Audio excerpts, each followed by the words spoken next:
$11,042. That is the number staring back at me from this screen right now. To most people, maybe that looks like a decent little cushion. To me, it's the wreckage of 35 years of industrial HVAC maintenance, 3 decades of 5 a.m. starts in Michigan winters, and the entire equity of a home I spent half my life paying off. 2 years ago, I walked through the doors of Autopini Airport in Bucharest with a wire transfer receipt for $180,000 and the absolute ironclad certainty that I was finally the man in charge. I thought I was moving to a paradise where my money didn't just buy me a lifestyle, it bought me respect, a second chance, and the kind of love I felt I'd been denied back in the States. Today I'm sitting on a cramped, rusted balcony in a neighborhood called Rahova, looking at a gray, rain-soaked street, realizing I wasn't a king. I was just a paycheck with a Michigan accent. I didn't lose this money at a casino. I wasn't held up at gunpoint in a dark alley. I gave it away, piece by piece, to a dream that never existed. If you're sitting in the States right now, looking at your retirement account and thinking Eastern Europe is your get-out-of-jail-free card, you need to listen to every word I'm about to say. Because if you don't change your mindset before you board that plane, I am the ghost of your future. I am a sensible man who knows how to fix a blown compressor and manage a 20-man crew, and I sat here and let myself be systematically dismantled for $169,000 in just 24 months. To understand how a numbers guy ends up in a 300-square-foot studio eating supermarket ham to save his last cent, we have to go back to the day I thought I had it all figured out. For 35 years, I was the person people called when the system failed. I ran industrial HVAC maintenance crews back in Flint, Michigan. If a hospital's cooling tower went down in the middle of a July heat wave, or a factory's heating manifold cracked in the dead of a January blizzard, I walked in, found the leak, and fixed it. I spent 3 decades waking up at 5 in the morning, scraping ice off the windshield of a Ford F-150, and working 12-hour shifts until my bones felt like they were made of glass. I was a supervisor. I managed 20 men, handled million-dollar contracts, and I never went over budget. I lived my life by the blueprint. When I retired, I had a house I'd spent 28 years paying off and a 401k I'd guarded like a hawk. When I liquidated everything and paid the fees, I was holding exactly $180,000 in cash. To a guy from Flint, that's a mountain of security. 35 years of sweat and overtime turned into paper. I wasn't some kid who won the lottery. I was a man who understood the value of $1 because I knew exactly how many gallons of sweat it took to earn one. I kept a leather-bound ledger on my nightstand and tracked every penny. But numbers don't fill a quiet house. My marriage ended after 28 years. One day you're sharing coffee and talking about the grandkids, and the next, you're sitting in a 3-bedroom ranch, and the silence is so loud it makes your ears ring. At 63 in the States, a man like me becomes invisible. Just another retired guy in a Carhartt jacket at the grocery store. The dating market felt like a joke. I was a piece of outdated machinery nobody wanted to buy parts for. I was tired of the cold, tired of the rising property taxes, and tired of the feeling that my remaining years were just a slow slide into a nursing home.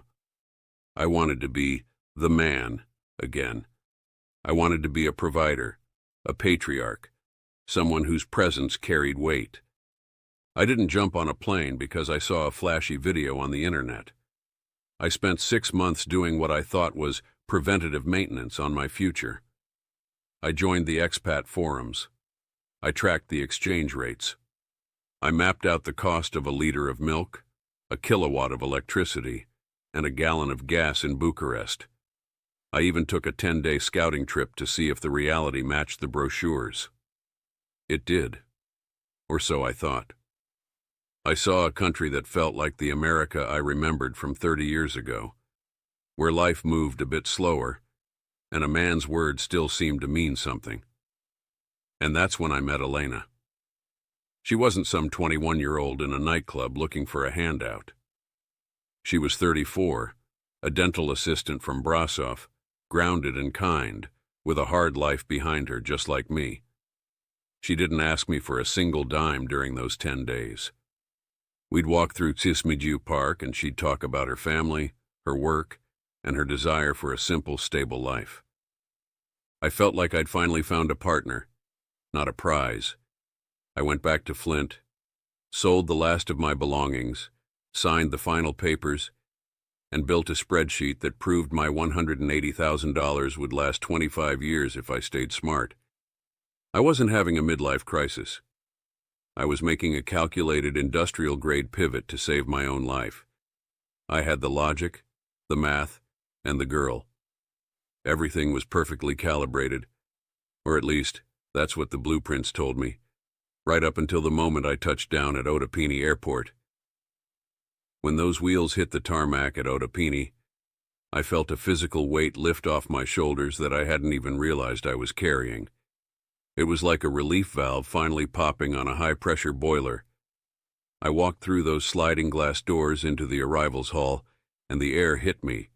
Diesel, wood smoke, and something sweet I couldn't quite name. I had my wire transfer receipt for $180,000 folded in my front pocket like a shield. In Flint, that money made me a guy who could maybe afford a decent nursing home one day. In Bucharest, I was a man of consequence before I'd even hailed a taxi. And then I saw her. Elena wasn't a pixelated image on a Skype call anymore. She was standing there in a long wool coat, holding a single red rose, looking at me with an expression I hadn't seen on a woman's face in 20 years. It wasn't the look of someone checking my credit score or wondering if I'd remembered to take the trash out. It was the look of someone seeing a savior. She smelled like vanilla and cold air when she hugged me. And for the first time since the divorce, the silence in my head finally stopped. I wasn't just Gary the HVAC guy. I was Gary the American, the man who had come across the ocean to change everything. That first week was a fever dream of cheap. Coming from a place where a mediocre steak and a couple of beers runs you $70, Bucharest felt like a glitch in the matrix. We went to a place called Karu Kuber in the old town. Vaulted ceilings, stained glass, waiters in vests. We ate like kings, roasted pork, traditional sausages, polenta, and enough beer to float a barge. When the check came, I braced myself. It was $28, total, for both of us. I remember sitting back in that carved wooden chair, looking up at the ornate ceiling and thinking, I've done it. I've found the loophole in the system. My spreadsheet told me I could live like this every single night for the next 30 years and still have money left for the grandkids. It was the ultimate preventative maintenance for my soul. But the euphoria is a dangerous drug. It makes you ignore the small leaks in the manifold. It started when we went to find our permanent apartment. My plan was solid. A clean 2-bedroom for $600 a month. Functional, efficient, within the parameters. But Elena took me to Sector 1, near Piazza Victoriae. She led me into a glass and steel high-rise that looked like something out of a futuristic movie. The lobby smelled like expensive citrus, and the elevator was completely silent. When we stepped into the apartment on the 14th floor, the whole city was spread out below us like a map, the lights of the boulevard shimmering in the rain.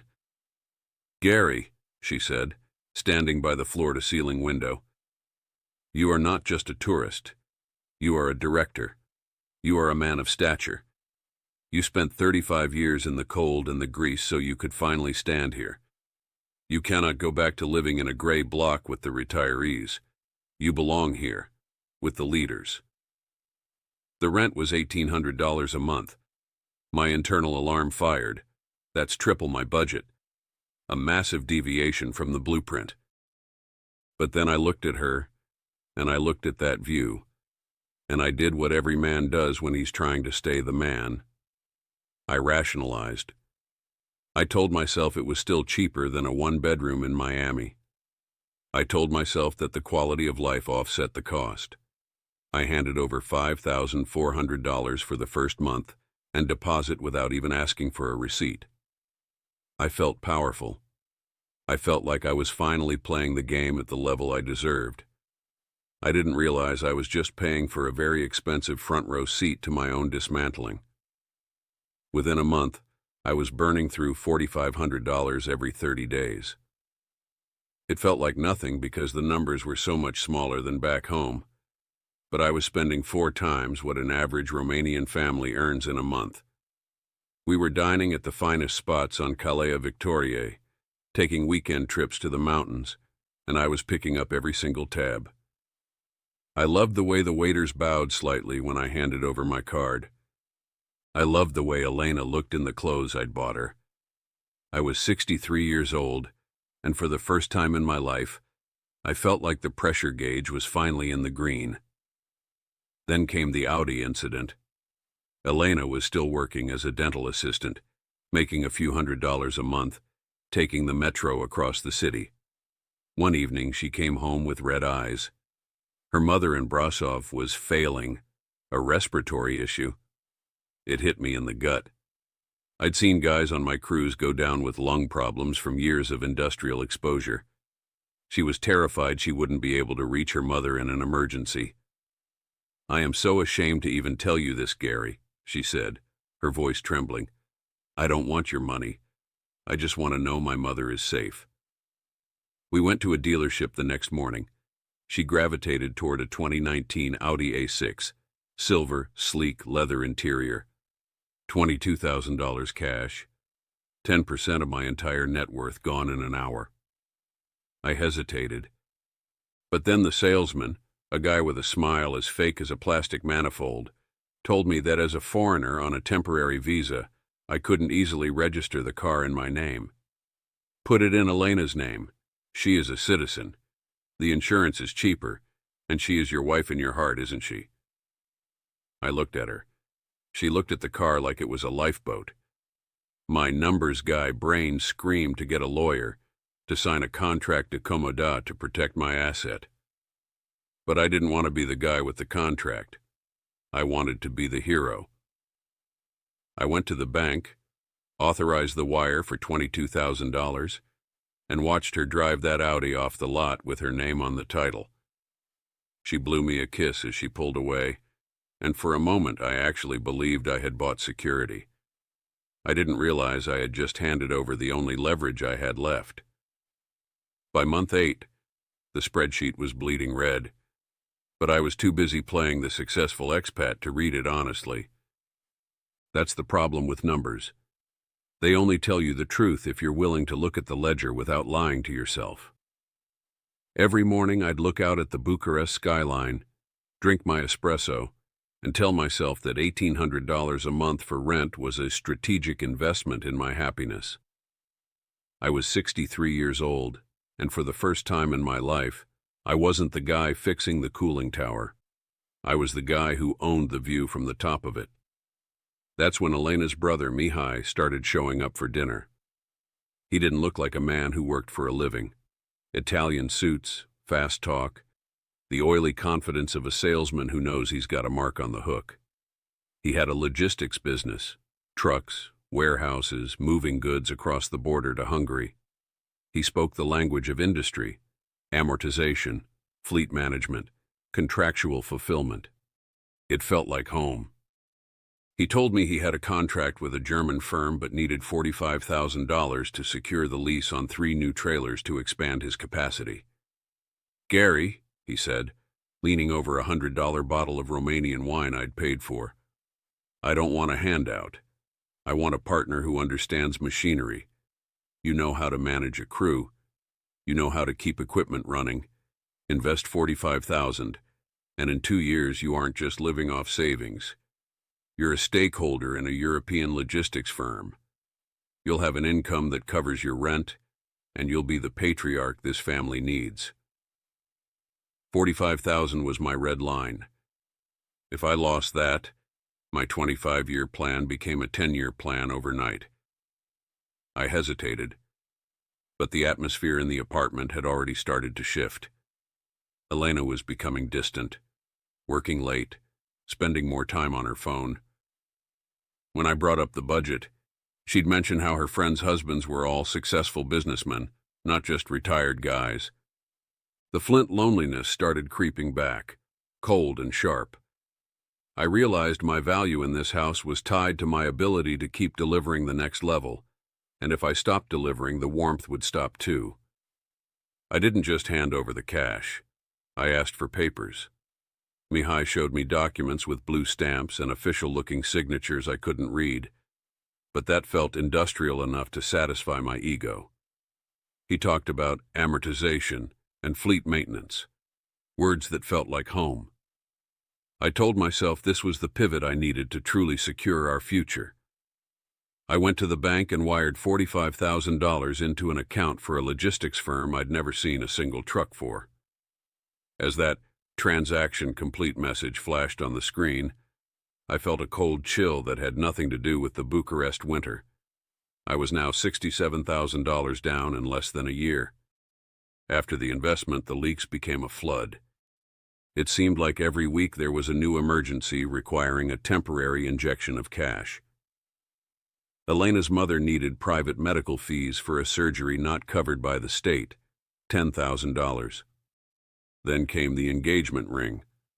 We went to a boutique on Calais Victoriae, and I found myself staring at a $15,000 ring, telling myself that if I just got through this one last big expense, Mihai's distributions would start flowing, and we'd finally be in the black.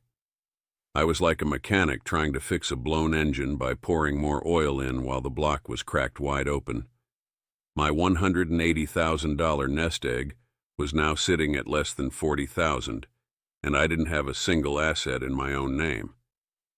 Every time I tried to talk about the numbers, Elena would turn it into a question about my love and my trust. If you don't trust my brother, Gary, then you don't trust me. If you think I am with you for the money, then why am I still here? She had a way of making my common sense feel like an insult to her honor. And I, the man who once ran 20-man crews with an iron fist, would fold every single time. I was so afraid of being that discarded senior back in Flint that I was willing to pay any price to keep the lights on in this fantasy. The silence started in month 18. The Audi was always at the mechanic, or with Mihai, and Elena was rarely home before midnight.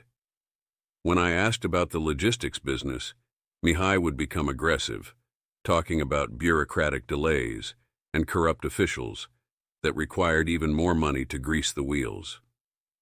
The requests were always phrased the same way, not as demands, but as tests of my loyalty and my commitment to the family. Each time I pushed back, Elena would look at me with that quiet, devastating expression, like I was betraying everything we had built together. I had stopped sleeping well. I was lying awake in that $1,800 apartment, staring at the blue light of my laptop screen, watching my balance decline row by row, and I finally understood what I had been refusing to admit for 6 months. The traditional values I had chased across the Atlantic were nothing but a very old, very effective script. I was not the first Michigan man to sit in this exact chair. I would not be the last. I finally understood. There were no trucks. There were no trailers.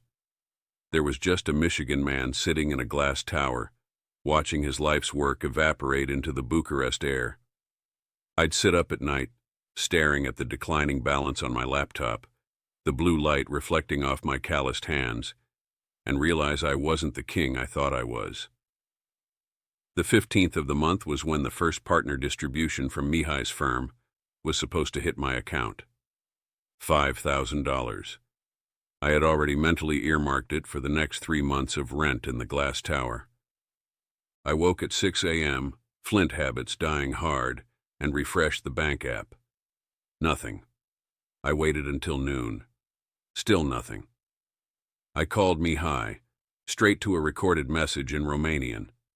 I didn't need a translator. The number was no longer in service. I texted Elena, "Where is your brother? Where is the transfer? She replied an hour later. He is at the border. Connection is bad. Stop being paranoid, Gary. You are stressing me out while I am at work. I didn't wait. I hailed a taxi and gave the driver the address of the industrial park in Sector 6, where Mihai's fleet was supposedly headquartered. When we pulled up, the driver looked at me like I was a crazy man. You sure here, boss? There was no logistics firm, no silver trailers with German contracts, no fleet of any kind, just a rusted iron gate, a pack of stray dogs circling a dirt lot, and a crumbling concrete warehouse with a faded sign for a furniture company that had gone bankrupt a decade ago. I got out and walked up to the gate and rattled the chain. A security guard in a dirty uniform came shuffling out of a wooden shack. I showed him the official documents Mihai had given me, the ones with the blue stamps and the signatures. He looked at them. Then he looked at me, and he laughed. He told me those stamps were from a neighborhood dry cleaner that closed years ago. The stamps were not from a registered company, not from a government office, not from any institution of any kind. They were from a dry cleaner. There were no trucks. There was no Mihai. There was no German contract. The whole boiler had exploded. $45,000, more than 10% of my entire life savings, had been wired into a fiction. I went back to the Sector 1 apartment and sat in the dark for 4 hours, watching the red lights of cranes over the city. When the door finally opened at 11 p.m., Elena knocked. She didn't have her keys. When I opened it, she wasn't wearing the $15,000 ring. She wasn't carrying her work bag. The Audi wasn't in the parking garage. "Where is the car, Elena?" I asked. I didn't yell. I sounded exactly like I did when I had to tell a crew they were being laid off. "And where is the ring?" She didn't flinch. She walked past me into the bedroom and pulled the large Samsonite suitcase out from under the bed. "I sold the ring, Gary. And the car is with Mihai. He needed to leave because the corrupt officials finally came for him. He needed money for the lawyers because you were too selfish to give him the final investment he asked for." She started throwing the designer clothes I'd bought her into the suitcase. Silk dresses, Italian shoes, leather jackets, piece by piece, 35 years of Michigan overtime being packed into a bag.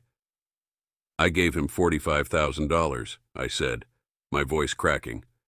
"I gave you $22,000 for that car. I paid for your mother's surgery. I paid for everything." She stopped and looked at me, and for the first time the vanilla warmth was completely gone. Her eyes were as hard as industrial diamonds. "You didn't give anything, Gary. You bought a ticket. You wanted a young woman to look at you like you were a king because nobody in your own country would even look at you twice. You paid for a fantasy.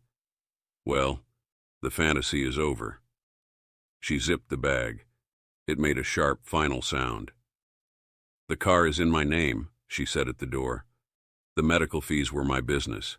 And the investment? Mihai says to tell you that business involves risk. Maybe you should have read the fine print." She walked out. She didn't look back. I stood on that $1,800 balcony and watched the silver Audi A6 pull away from the curb. Mihai was driving. They didn't turn the headlights on until they reached the end of the block. I went to my laptop and opened the spreadsheet one last time. I deleted the rows for business income, vehicle asset, and emergency fund. I typed in the final number, $11,042. I looked at my hands, knuckles still swollen, grease still etched into the lines of my palms, and realized I wasn't a supervisor anymore.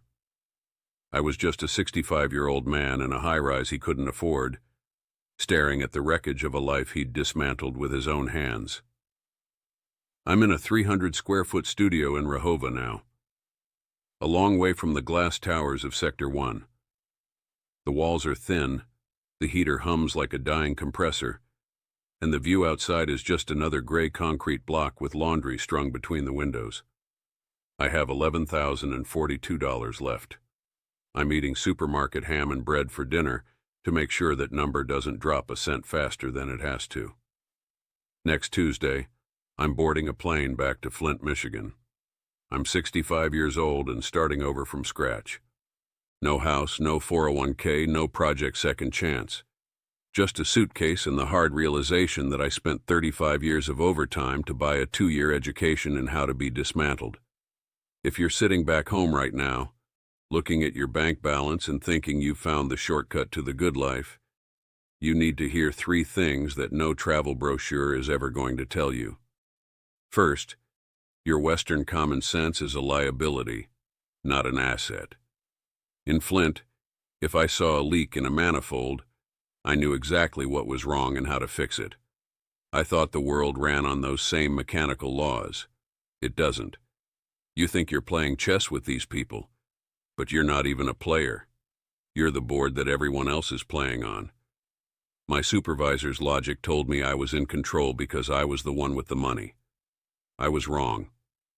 The money was the only reason I was allowed at the table, and once it was gone, the table disappeared. Second, look in the mirror and be brutally honest.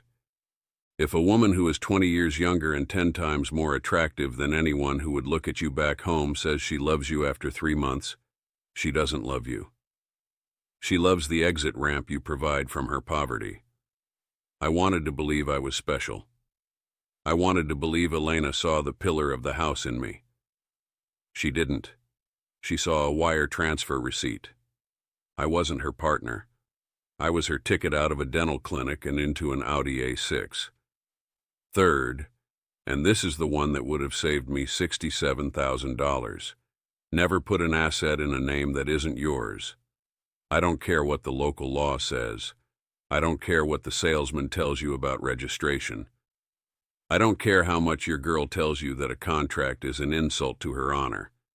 If your name isn't on the title, you don't own it. Period. The traditional values I came here chasing? In this part of the world, they are predatory survival skills honed over generations by people who have much less to lose than a retired American with an ego. I came here looking for a queen, and all I found was the reality that I was just a paycheck with a Michigan accent. The queen was never looking for a king. She was looking for a cash machine that hadn't figured out it was being emptied. Don't let your ego write checks that your retirement can't cash. If you're planning a move to Romania, the Philippines, or anywhere where the dollar is king, remember that kings are the first ones people try to overthrow. I'm going back to Flint next week to start over at 65. Don't be the man I was. If you want the actual list of the legal documents you must sign before moving your money abroad, click the link in the description or watch my next video on the 5 documents that would have saved my $180,000. Subscribe to this channel because I'm going to tell you the truth that the Paradise vloggers are too scared to mention.